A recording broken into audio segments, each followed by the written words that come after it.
Good afternoon, everybody, and welcome here on the session of cinema, which we all love. And great people are sitting on the dais, and it's my great pleasure to be here. It's an honor to be here.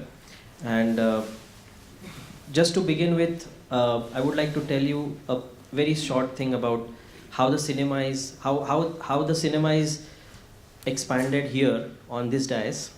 We have Vipin Vijay from down south, Malayalam films he has been doing, and his films are going across the globe to various festivals, and he has won so many awards, even in national festivals. Now we have Renuka ji. She has been there, we all know her, we have loved her work. And one thing which I would like to add here is that she is a filmmaker herself as well, apart from being a fabulous actor. Aniruddha Dada, we have seen his latest work, Pink, and we all have loved it. But apart from that, he has been doing a lot of Bengali films, and they have been winning a lot of awards at various festivals. And all these people, they have proved their passion for cinema. And cinema cannot be brought forward without the content.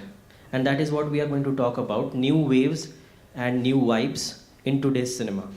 So Dada, I would like to start with you.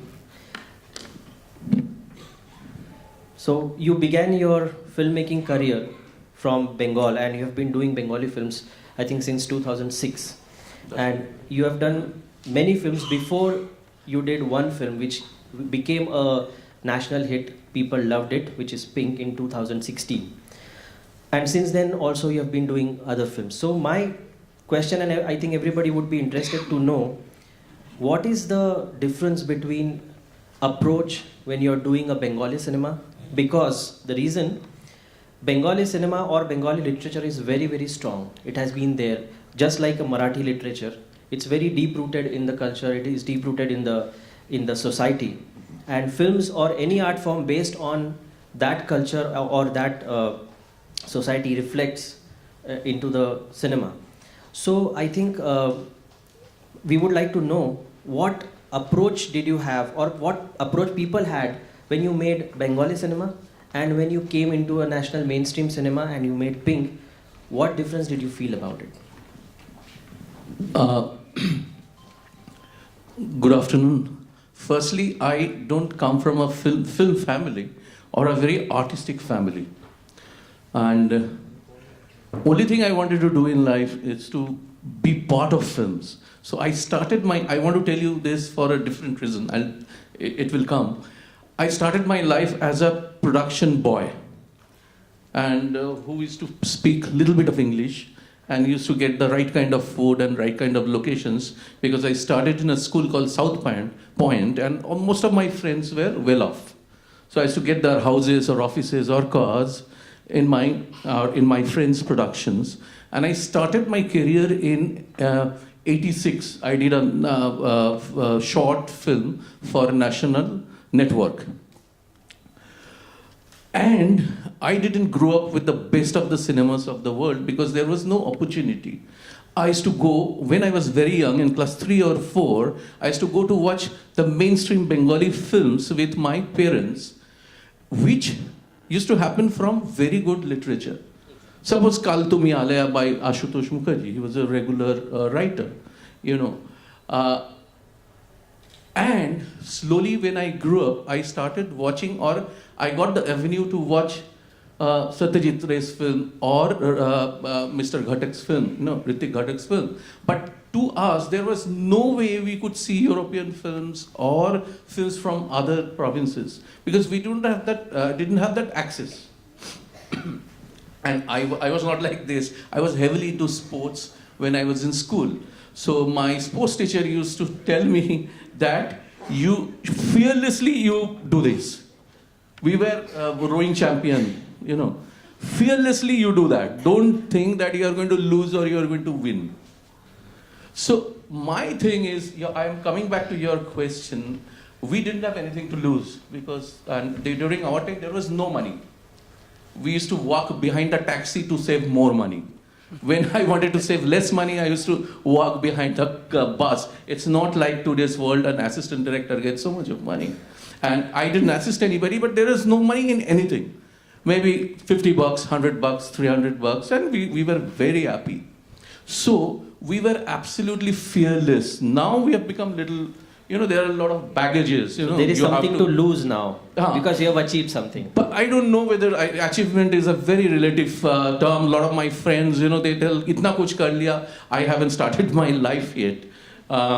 So my thing is, I don't find any difference between film when I did in 2005, Onuranun,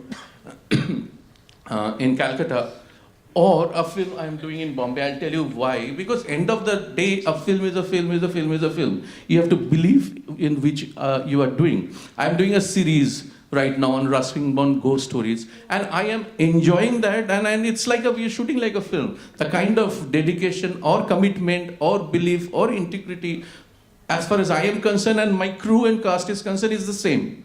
So to tell you very frankly, only when I make an ad film for my living now, there are certain things which come from clients, you have to do this, we do that.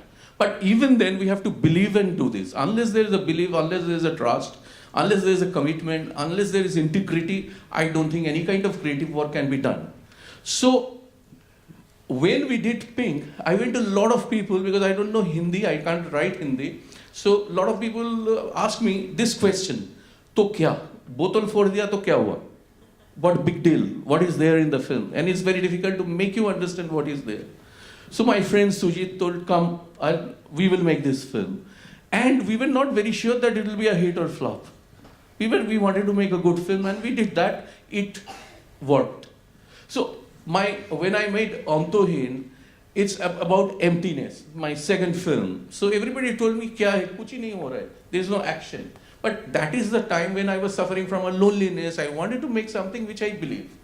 So I don't think there is anything which I am doing different here, or I am trying to do different here, and I'm not doing much, or which I can do in Calcutta. The only difference is Bangla is my language.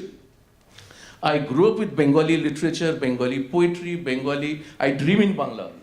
I proudly I can say I need my rice and dal and fish curry. Yeah, I will, and it's whatever you give me from around the world, I will taste that. But I grew up with that. I'm a Bengali.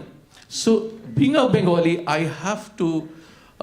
There is a challenge when you do something in other language, but you cover that with other skills and with the help of. Since it's a very collaborative art form, with all of us around, they cover your problems. So all of us, we can try. My only thing is sometimes there is a pressure of scoring a goal. I don't want to do that. I want to work. Whether I succeed or I fail, I don't know. I want to work, I want to tell my stories. And I don't have any illusion or delusion that all the stories will work. So just to take a leaf from what you have said, whether you like it or not, you have scored a goal with Pink, and it has set a milestone in Indian cinema. And now with this, I want to come to Vipin, just to ask him, because he has traveled all over the world with his films, and for last 10 years probably, Indian cinema has really seen a very positive change. The kind of stories that we are talking about, the kind of cinema we are making, the techniques and everything, it has really come up to a level where we can actually proudly say that we are at par with the world cinema. So having been to various festivals all around the globe, do you think that there is something that we are borrowing from them? Of course, positively, I'm not saying we are copying or something, but is this trend coming from the West to us? Or forget about the West, but from the world cinema, or we have our own trend being evolved here, because we have fantastic filmmakers. One of them is sitting right in front of us. Hello, sir. Adur, sir.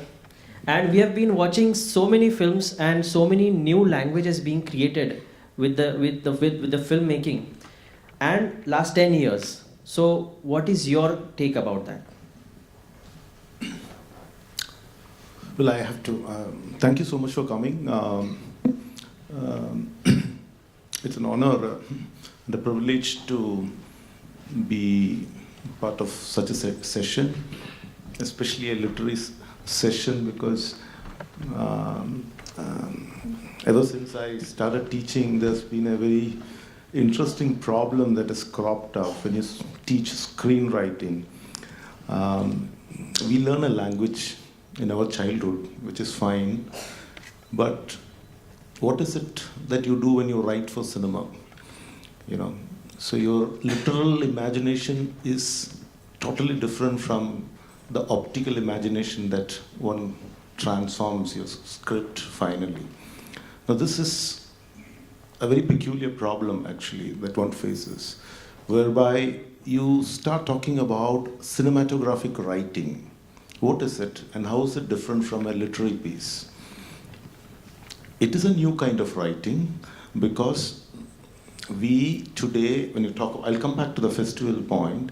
When we talk about film festival, the kind of the involvement film as or a cinema as a fine art that has happened in the last 100 plus years, ever since the invention of the cinematograph, one understands that there has been a very conscious attempt around the world to look or classify signs, like what Darwin did with natural history, you know, classification of signs in terms of reading cinema. When I mean, you know, reading, it is in a different context. Now, it is very interesting that a literature festival actually, I do not know exactly what it could be, but invokes a session where cinematographic writing can be of larger significance. Now, given that context, when I want to answer your question, let me try to tell you that, you know, I have started going to festivals very recently, and I don't think that going to festivals or anyway, festivals talk to festivals, and the award goes to the politically correct film, and I don't make them. So you know, it's yeah. Or like someone was telling in the morning about the more number of likes that you get on YouTube makes you confident. If you really want to work on the realm of form, it is a different exercise. There's a very interesting quote that Robert Bresson says about who a film director is. He says a film director is not someone who directs someone else, but who directs oneself. So it is like you need to do that reverse trafficking, actually, at one point of time. Now, what I wanted to say is that when you look at cinema, you will have to also understand that cinema came to India like any other colonial onslaught. The way radio came to India, or electricity came, or the gramophone came. Now, there's been very interesting negotiations in Indian subcontinent whenever a colonial technological way, a technological mediation was bombarded here, okay? Like, you have a wax cylinder which runs out at 3.5 minutes. So you have classical singers accommodating that and singing it within 3.5 minutes. Then it becomes a tradition in its own way. That's why when you see the earlier playbacks, they were all 3.5 minutes before the digital advent. So if you look at that way, when Méliès was making a trip to moon in 1904 or something, similar things were not applied here. There's this joke that everybody knows that, you know, when the arrival of a lot of people sitting here know about it, but I'm just wanting to repeat it.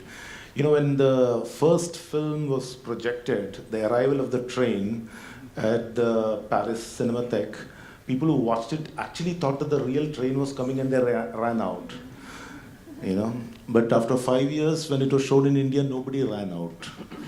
Because one of the possible reason could be that we might be accustomed to a larger mythological past, where things could prop up any moment. You can start out a story from the beginning. You have a Kathakali performance where you know the whole story and you go and see the death of Bali for 9 hours. So that is exactly what I would like to mention about Phalke here. What is his contribution? Because Phalke, I was traveling with Adur sir yesterday, and we were talking about Phalke and Ravi Verma. And as you all know, that Ravi Verma was also associated, I mean, Phalke was associated with Ravi Verma. And when Ravi Verma had gone to Kerala, Phalke had gone to Bombay and he had seen this Life of Christ, probably. Am I right, sir? Yeah, and then he got influenced. And he always thought that it's an extension of printing, with some kind of commitment he had with Phalke. Now, what did Phalke do? Phalke was actually trying to bring the mythological past into the film. He got the audience into the cinema, actually. So the negotiation done in the West and the negotiation done over here are totally different. Now, it is also implicit in your question when I answer that if the West wants to seriously look at Indian cinematograph, then they will have to role reverse their approach to the whole idea of cinematograph. Because for them, the lineage was quite in the track. As in the fresco, the Renaissance coming, the invention of the cinematograph, the follow-up. But the whole idea of perspective, color, tonality, everything was different over here. So, you don't belong, I mean, I don't know, I don't want to generalize it. One doesn't belong to that novel tradition. We do not need to have a story with a beginning, middle, and end. Katha Sarita Sagar is origin of stories, and end of a story is a beginning of another story. So you're in the middle of storytellings, actually. So are we actually what I'm trying to say, that? Let me answer your question. So I'm saying that, the festivals, did I go away? No. What I'm trying to say is that you are actually making a point that there is a stark difference between the way we see cinema and what they are looking at the cinema. But in last few specific years, 10 or 12 or 15, I don't know exactly. But definitely the cinema which is being produced or made here in India is drastically changed. I don't know whether you agree with me or not. No, I have a slight difference of Absolutely, opinion on and that. that's what actually. we want to hear. Not slight, a large difference of opinion on that. Do I need to answer that? Yeah, okay. Please. Okay. No, what I mean to say is that, so you see, as we said about the advent of cinema, so where is this new cinema coming, or the new wave?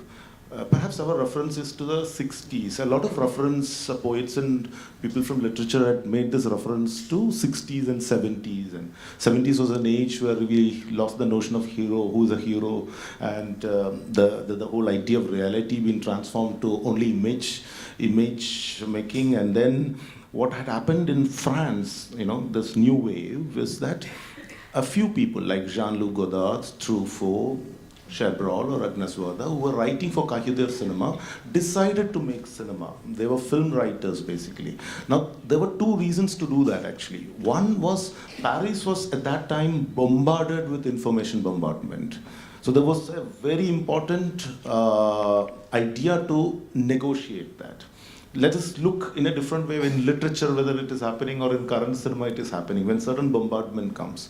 The other idea was that there was this Hollywood mainstream cinema which they had to withstand.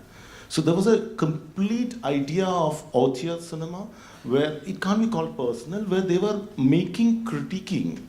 They were doing self-critiquing, they were doing a kind of a self-reflexive process, and through which the new cinema in Paris happened, and which spread around the world.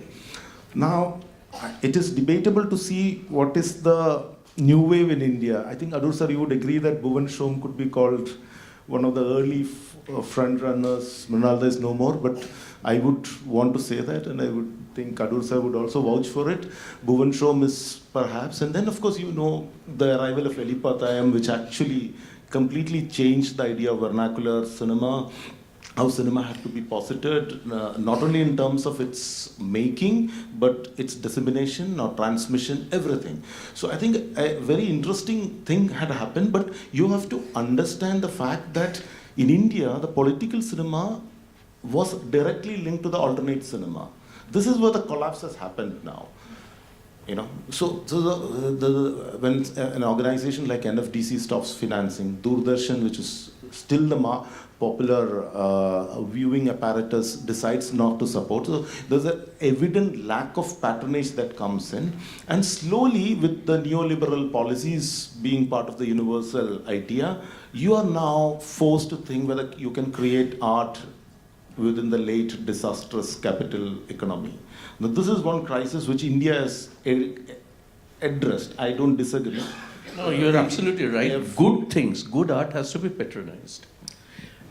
At one time, the churches, they used to patronize good art, right?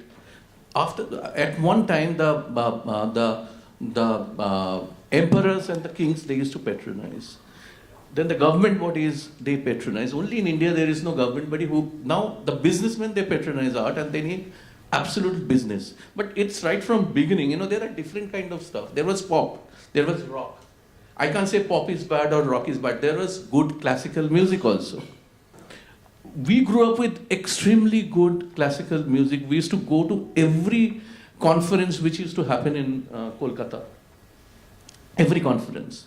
And to us, Amir Khan Sahab or Vilayat Khan Sahab or Nikhil Banerjee, they were gods. They were not human beings, they were gods. We used to stand like this and we used to absorb their music. But unfortunately, it's not happening now. But that point of time also, other form of music or other form of cinema used to happen. Am I right? Yeah, definitely. So it's, even now, the popular medium is there and not so popular. But in India, we can see if you are a little bit not so popular, but very good, good doesn't have much. Right now, I can say, I might be wrong. People can hit me also. Yeah, art house hai. But we grew up with art house, we grew up with good cinema, we grew up with good literature, we grew up with good music. But on that note, in fact, I would like to add, because I am the youngest of all, and I'm the newest. So I'm only 3 films old. Now when I go into the market and I tell them that I want to make a film on a particular story, I get to see a different approach compared to probably 6-7 years back when I had just started. And people are looking for new content. Now, so there I want to come for both of you that yes, there are business houses and businessmen who are patronizing the cinema business as per. But there is one debate that cinema, yes, it's a commerce and art together. Yeah, that's one thing. The second thing is that whatever it is, when the cinema is made, the basic ingredient that we need is the content. And it has been there ever since. May it be mythological stories or whatever stories we see today. Now there is a stark difference. Now the art house, probably it is out of the trend per se. Now people say that small budget, high content. Okay, so there I want to come to Renuka ji, that high content thing, which are a lot of films have been happening for last few years, and they have been commercially successful as well. So in a normal sense, they are not commercial films, but they are really on high content. And the scripts, again, the scripts are very, very technically written for the visual medium. So do you think that those scripts should be given should be considered as a literary work? Because that's a debate everywhere.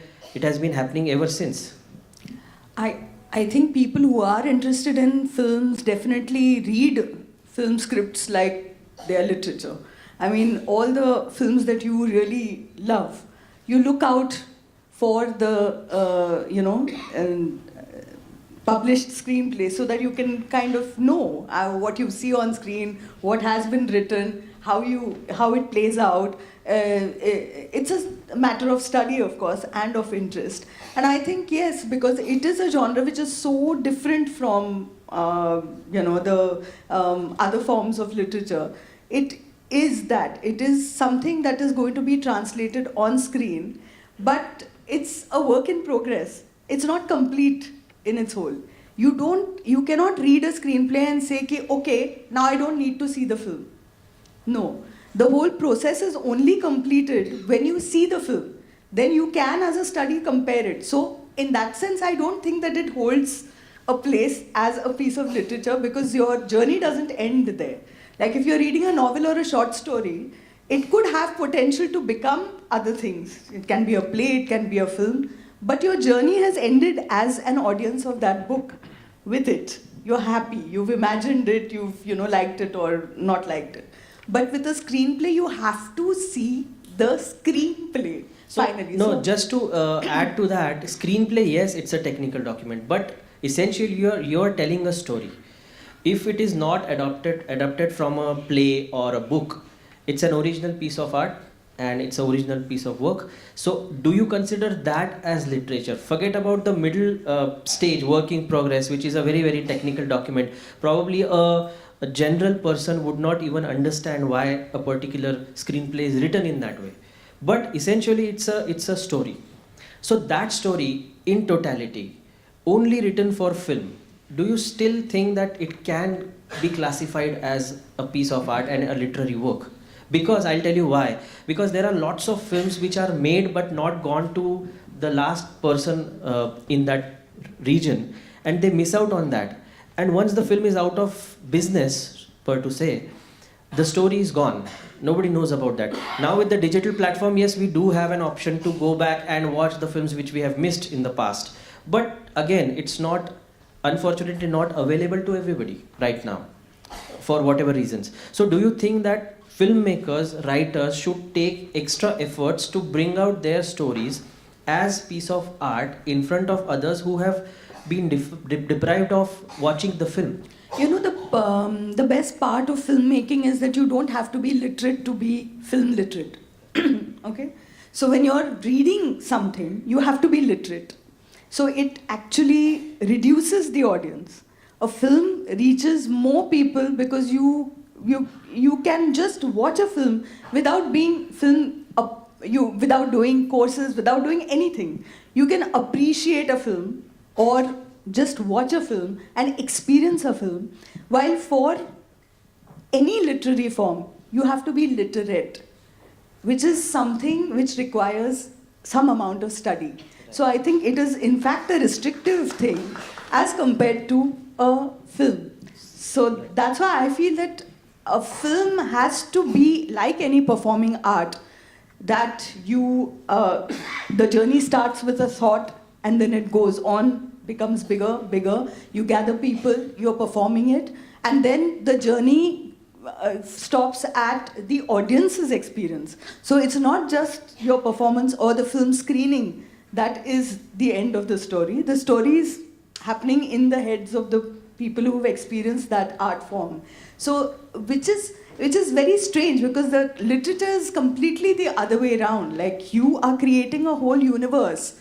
You're alone with that device maybe, or a book, and you have created an entire world on your own, of your imagination, of the thing that you are reading, okay?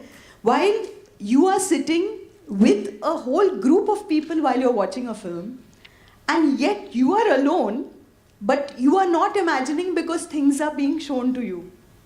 Okay, so let me give you an example of my film. Okay, my first film, Rita, was based on my mother's novel, Rita Velinkar.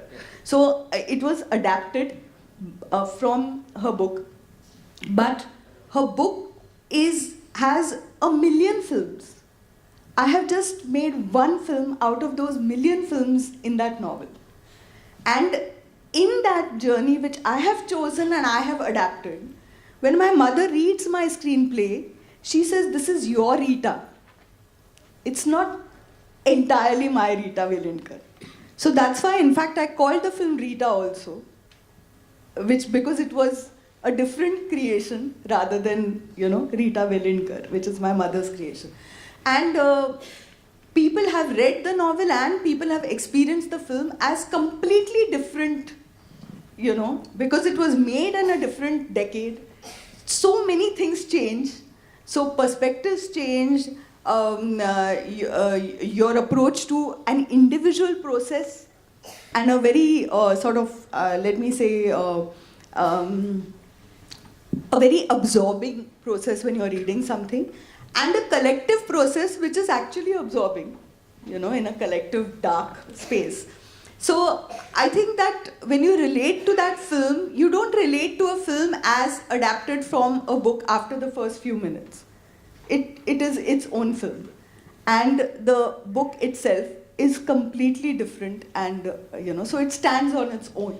So Dada, on that point, like what she's saying, that people need to be very, very engrossed and literate as well to read out a material, written material, whereas films are shown to you. So do you think that people are now more hungry to watch this kind of a artistic tool in this discussion? It's films. When you have things like Netflix and Amazon and all other platforms where there are thousands of films, probably the extension of literary work. So are people now turning towards those kind of medium more than books? Are we losing out on readers probably? I don't think so. Though in Bengal, like in Bombay, I have seen people say films, movies, picture. In Bengal, they say boy. What book you are making? What boy you are making? That's people don't say that. Are you making a film? Tumi ki boy banacho. What book you are making? If you translate that, But I have to be literate because I have to know the letters. I have to know how a sentence is formed to read a book.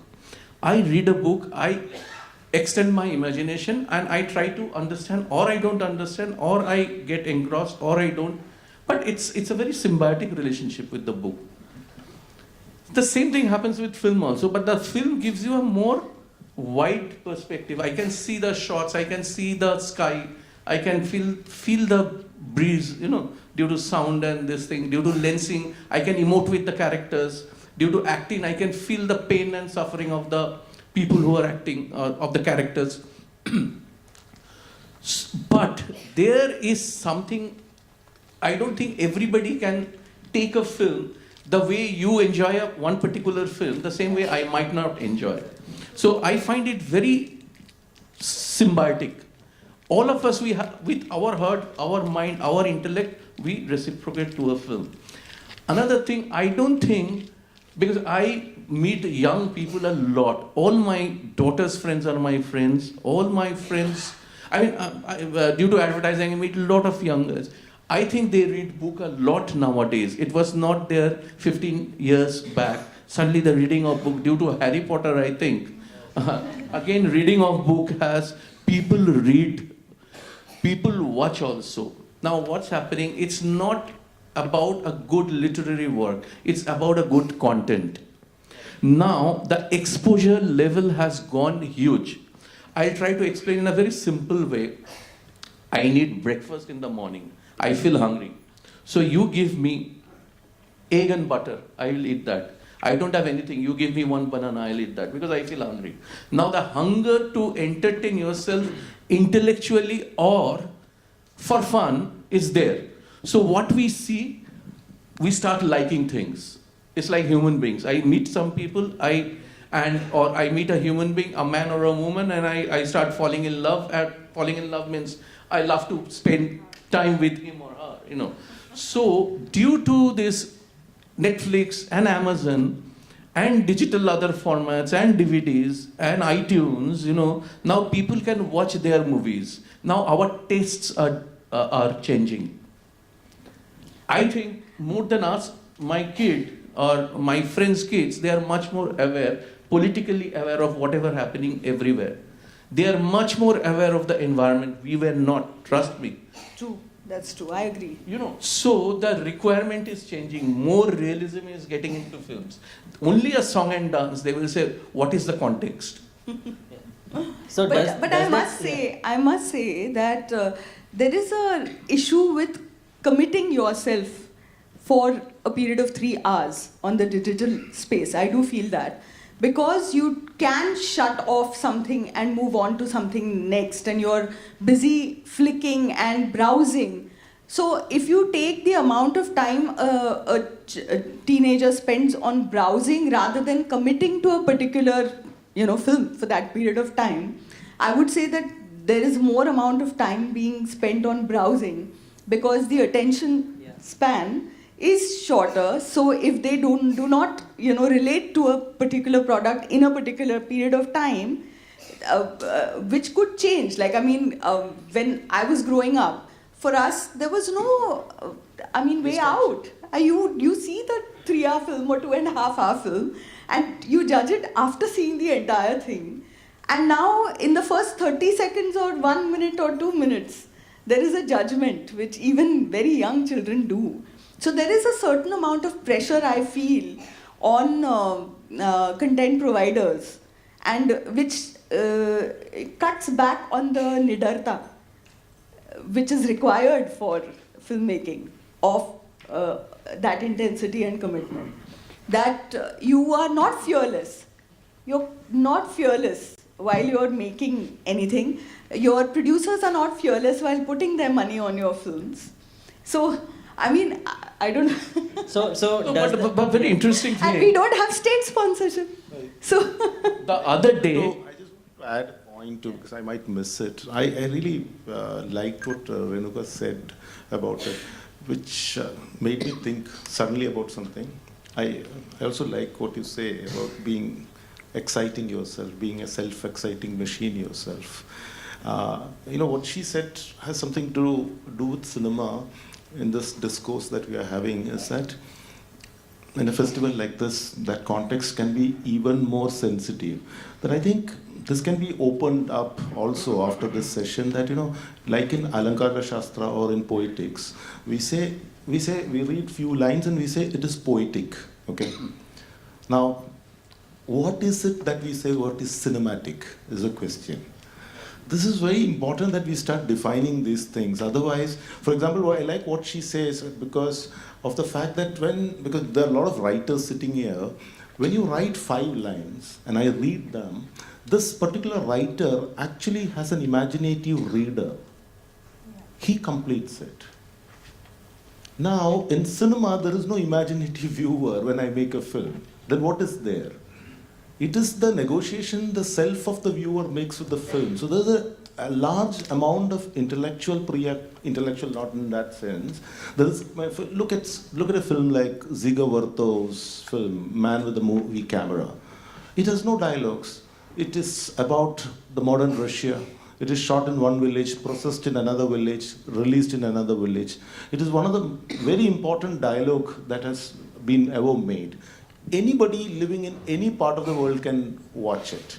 So in cinema, the translation, the idea of translating agencies are totally different, unlike in literature.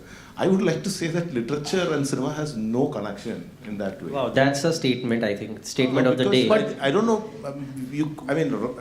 that's what I wanted to say, is that, writing for cinema, cinematographic writing is with your ear and your eye. That's a new kind of writing. you get attached to the words, but in cinema you get attached to the images. I'll tell you, first time I saw a European movie in my school, there was a Bergman festival happening, and I saw Virgin Spring. Oh, fantastic. I couldn't sleep for 7 days. And I didn't know anything, I couldn't understand anything. Only the power of images, it captured me like anything. I am talking about a person who is not literate that much, not educated, and I didn't have any kind of exposure. I'll tell you one more story. 7-8 years back, I went to my uncle's place in London. And there are a lot of young kids were there, and they were doing this. That's the first time I saw, what is this? They were doing this, yo, and they are wearing those hats, ulta karke. And I took a lot of Bengali films for them. One of the film was Courage by Mrinal Sen. Those kids, after watching the film, and that is not a very fast-paced movie, that is not a very fastly cutted, that is not a very dialogue-based.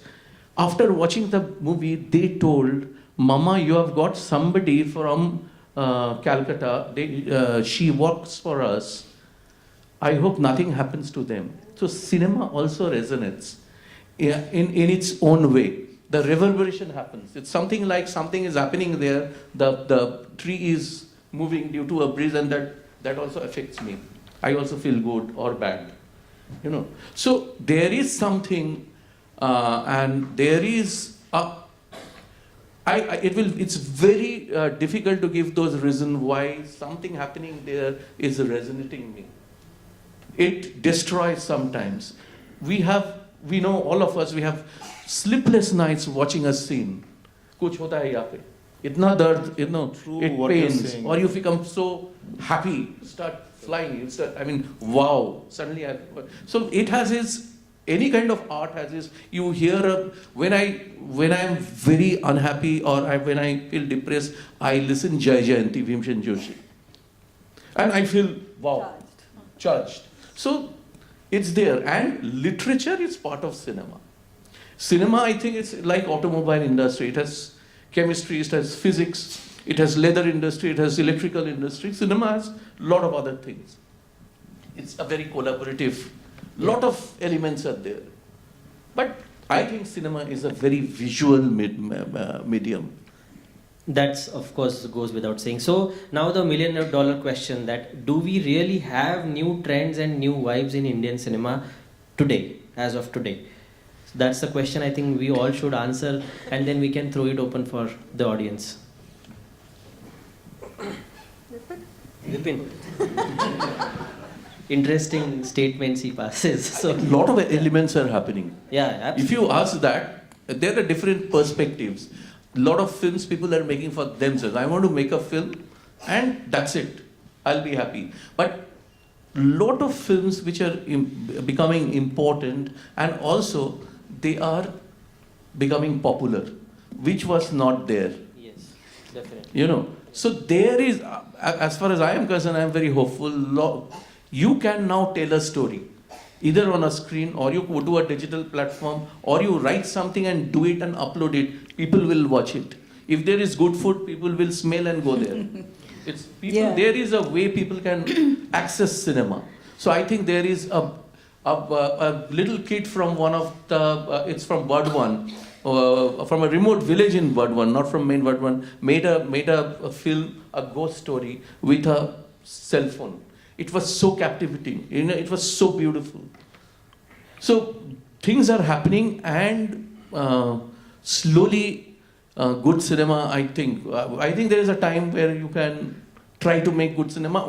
All of us, we have to believe this, and all of us, we have to start the movement. This is a conducive time, right? Yeah, I do think that there are 2 points that I'd like to make in this context. The first point is the fact that there is such a lot of technology available now, which is less expensive for us to make films, because our raw stock was really very expensive at one point in time. Now we are through with that, you know. So obviously that there is a possibility for many more people to be involved in the process of filmmaking, which was not possible earlier unless we had state patronage or proper money bags, Mr. Moneybags. So that is one point, definitely. So that obviously, when you widen the scope of any,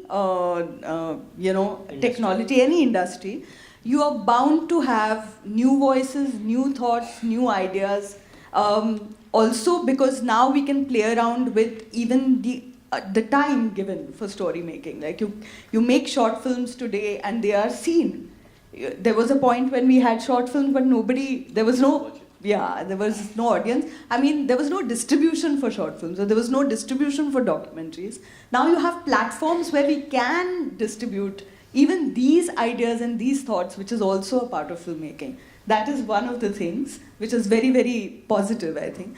The second thing is, it's my observation about the process within India, that when our Doordarshan and when our television was extremely progressive, there were a lot of even literary works, but original ideas were shown.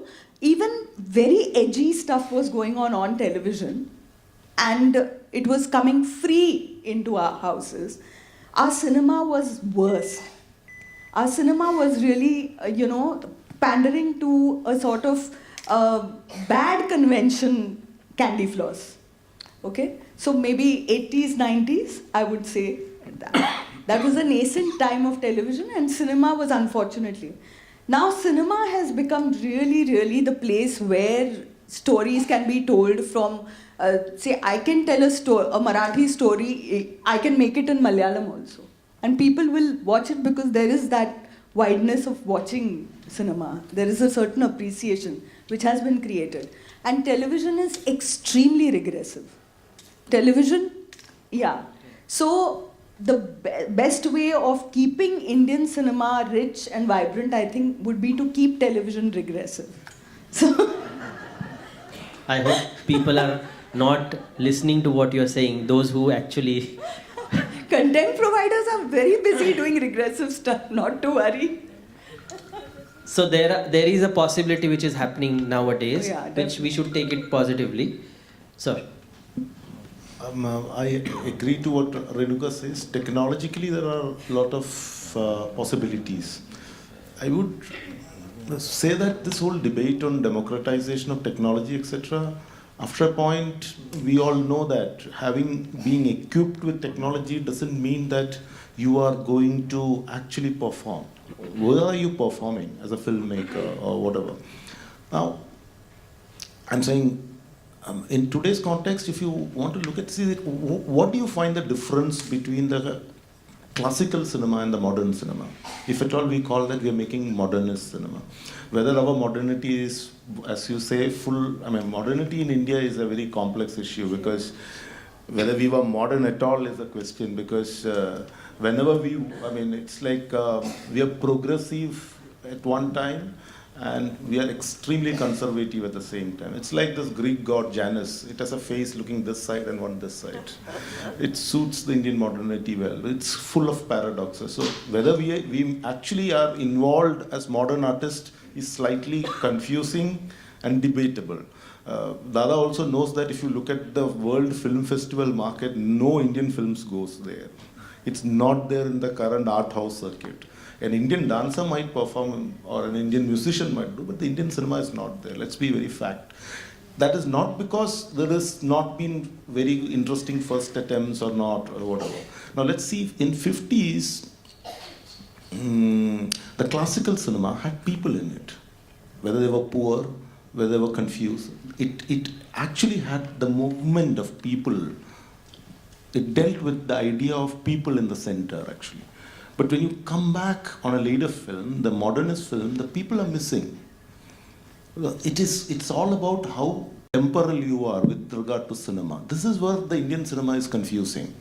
I mean, you can make a rare disease phenomenon cinema. Like, you have a film in Malayalam called Tanmatra where the superstar is having amnesia. Everybody has to like it. But you do not know why. You have theatrical, patriarchal cinema like Rang De Basandi, which is a super hit, but you have to love it. No, that is one thing. This is a kind of, that is because this parallel cinema and mainstream cinema, that divide has gone. So now you're producing something which is elitist. Yeah, in between. Very elitist, and the uneducated people have no say. I would really like to see an irresponsible Govinda David Dhawan film. It is no more made. No, I'm saying very nice point you're making. It is very important. No, let's come back to this point. So what I'm saying is that the colonizer or the dictator says that the people have never been here. So what do? The people have become, the people have become a sort of becoming, they are not there. That absence is very much there. But earlier, now parents and teachers ask you to go and see commercial cinema, because the commercial cinema has been bracketed as the good cinema. Now, when you say, when Dada was saying the idea of being on the margin or the marginalized, that is very important. You have to understand one thing, that one of the regressive phase of mainstream cinema is because there is no supportive art cinema. A lot of young kids think that MTV was invented in Turner's house. No, it is straight out of 50s avant-garde, where Man Ray and very important artists took to cinema, very interestingly. Those cut-up techniques later, because the commercial cinema has the money, so they'll pick it up. Any kind of innovation made in the avant-garde or Indian, for example, Indian alternate cinema was easily picked up by the mainstream. So not having a responsible alternate cinema is the biggest crisis. The question still remains, whether do we have these new trends going on right now or not?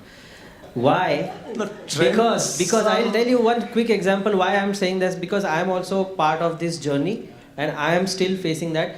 A film like Pink, because he's sitting there, I'm giving you that example, was never made from the perspective of making it as a commercial cinema. As you are correctly saying, there were people in that film.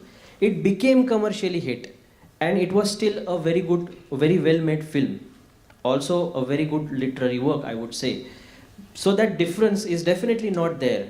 Art house cinema and commercial cinema. So is this a trend which is a trend, or it's just a phase, probably couple of years, and it will go off, and all the new filmmakers probably sitting here, people like me, will again go back to 90s and they will start doing that crappy films which were, as you're correctly saying, without people in it.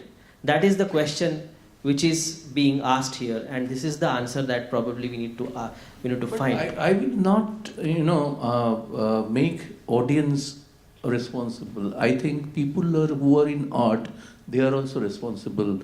Trust me, I have seen people who just used to do a play for the fun of doing a play, and he or she, they didn't have any kind of other vested interest that I will buy a Mercedes, or I will wear big clothes, or I will have a huge. Now in art we have lot of other expectations.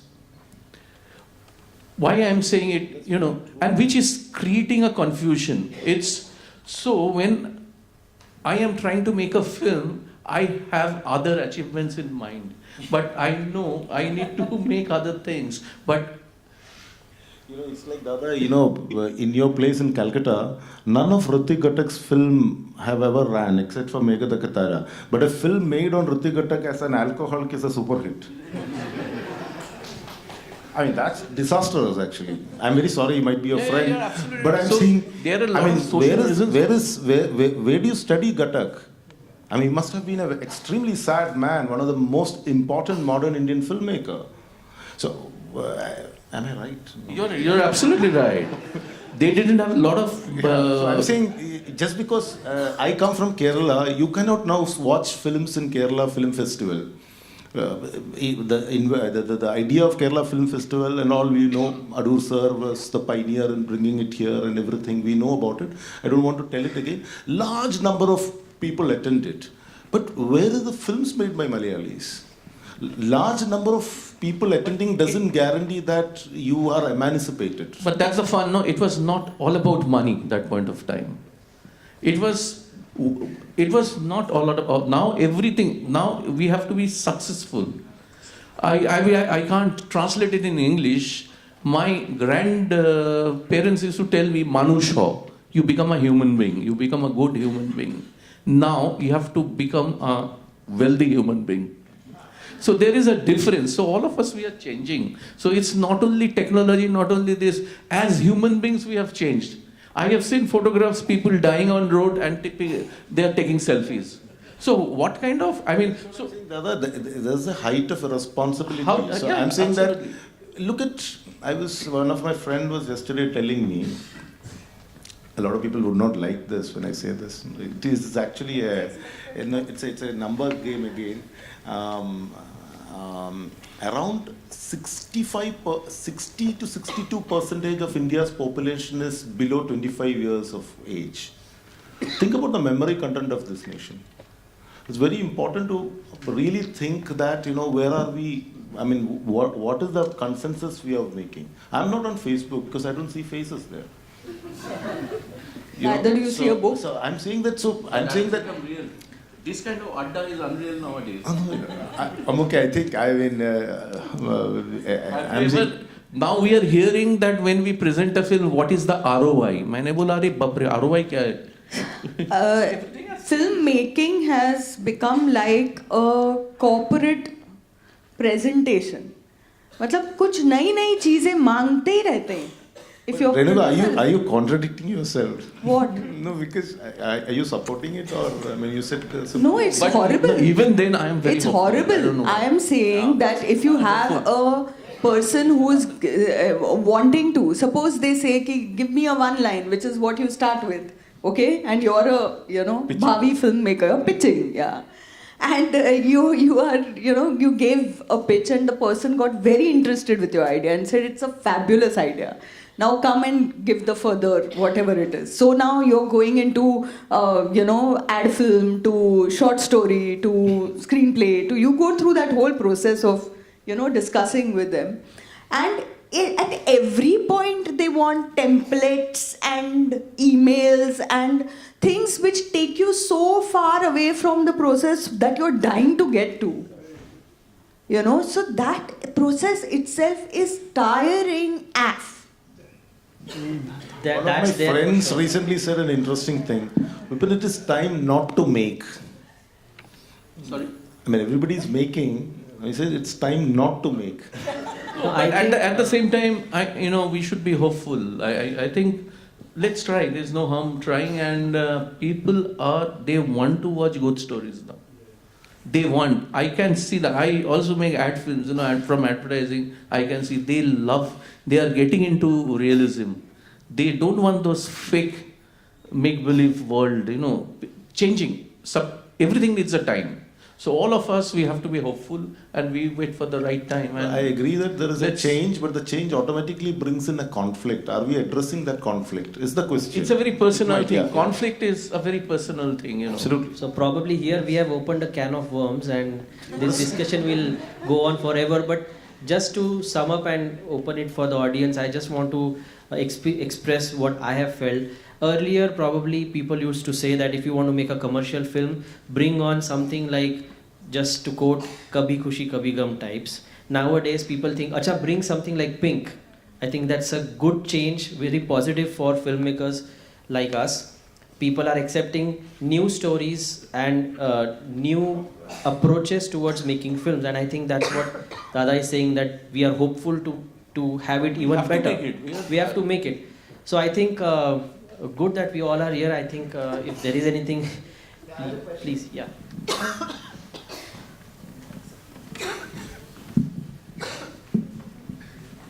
Ritik Ghatak used to say that great stories are never needed in order to make a great film. On the other hand, Sajid Rai based very often most of his films on well-known short stories and novels, be it Pather Panchali or Charulata, Jalsagar or Oraner Dinaratri. So, don't you think that the literature and cinema, they speak in two very different languages? And we have filmmakers like Hungarian Belatar and Tarkovsky from Russia, and of course Greek great, Theo Angelopoulos, whose films do not have a linear treatment. In fact, they do not have a defined story or content. So this entire debate of content is, I think, quite superfluous. Yeah, these are two absolutely different medium, Literature and film, they're totally different medium. But both of them can get influenced by each other. A lot of films are influenced by literature. At the same time, a lot of writers can write a poetry watching a film. So it's in every sphere of life, people start influencing people from their own workspace. Maybe a high-tech engineer, he influences a man to write a beautiful short story, See, long back, I think it was, I think Polish or Czech film. It was a short film without any sound or any dialogue. So in that film, the bearer comes out of a coffee house and he crosses the footpath, then he crosses the road, then he crosses other footpath, then he goes through the market, then he crosses the river, then he crosses the jungle, then he crosses,